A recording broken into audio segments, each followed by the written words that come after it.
Well, everyone, it's time for us to go and take a look at two different camera applications. The stock iOS camera app that we have inside of our iPhones and the Samsung Galaxy stock camera app that we have inside of our iPhone, or inside of our Samsung Galaxy phones. Now, both are very great. I like both a lot, but I will say there's one that is probably better for me, and I'll explain that in a second. But you can see between both, they do kind of the same exact things. Now they can give you photo, video, cinematic, portrait video type of options, and some other things across the board. At the core, they're a photo and video app. So they can take your photos, they can kind of go down that direction, and they're both very nice. And if I go and hit this toggle down here, you can see there's probably a lot more similarities than differences, as you can probably see. Now, the iPhone camera app, one thing that's always been good about it, and one thing that I've always appreciated about this type of app for the most part, is the fact that it's very, very stable. And anytime I need a photo done, it's going to take it. I don't have to go and worry about if it's going to be too long or whatever. Now, if you have those dark mode options on, if you have like light mode where it's going to, take, it's going to take a long time to take the photo, that can be one thing that can be kind of annoying. But other than that, it's pretty quick and it's very, very consistent. So whenever I take a photo, whenever I take a video, it's usually on the dot. It's very, very quick. You can also use this middle button right here to zoom in and zoom out of a photo, which is very, very nice. And you can turn on the flash and everything like that. You can go into portrait mode, panorama mode, and you have the options of like editing up certain things within the camera app itself. So if you click this drop down menu, you can turn on flash, you can set a timer, you can do all these things too. So that is this particular application at the core, and you can click on the bottom left to go and open up the photo, and you can click here to flip back and forth. That is kind of it. I think it's a good app. This is where I kind of think the Samsung camera app can be a little bit better here and there. So you have the same functionality, so you can go to the photos and videos and all this other stuff. Now, one thing I actually like about the Samsung camera app over the Apple camera app is this top bar. This top bar is always there, and you don't have to click a button to change it. And if you go inside a video, it automatically changes. If you go inside a portrait, it automatically changes.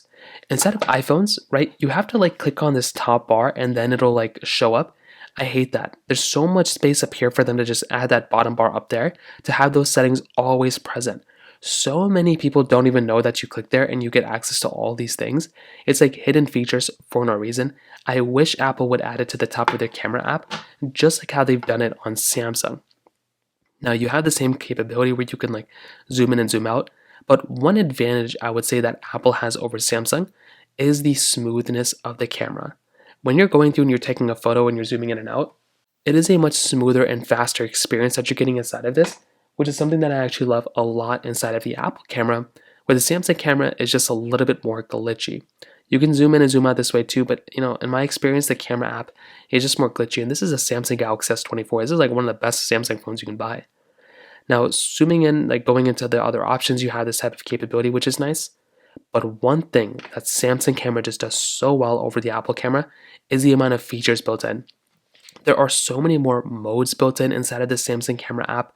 There's slow motion. There's a lot of stuff that you have here too, but you are getting an overall better phone, I would say, Sam is like a better fully featured camera app inside of the Samsung camera app than on the iPhone camera app.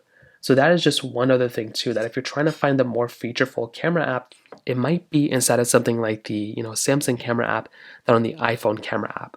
So those are kind of the big differences here. And you can always even drag and drop one of these things. If you like it, you can drag and drop it to the bottom, and you can add that particular option right there too, which again is very nice to have. And you can even, I think you can hold it down and move it around or something like that. But that is also another cool thing that you basically have the capability of doing here as well, which is really nice. Now, beyond both, like I said before, they both take photos and videos and everything like that. But if I'm going to go and look at both, those are kind of the main differences between them. Beyond that, if we're looking at like which one takes the better photo, we're looking at the cameras then. So there's not too many differences there, because there's a massive amount of differences, but that's not really in terms of the software. So that's kind of how both these kind of compare, right? I would say the better camera app with more features is the Samsung camera app, but the iPhone camera app is more smoother, it's less glitchier, and I feel like it's just a more easier camera app to use, but the Samsung one has more features if you're into that kind of stuff. So that pretty much covers it up there too. If you have any other thoughts or questions, please let me know in the comment section below. Hit the like button, that would mean so much, but definitely hit that subscribe button. More importantly than everything else, I love every single one of you guys. Hopefully I'll catch you guys in the next video. Peace out till then.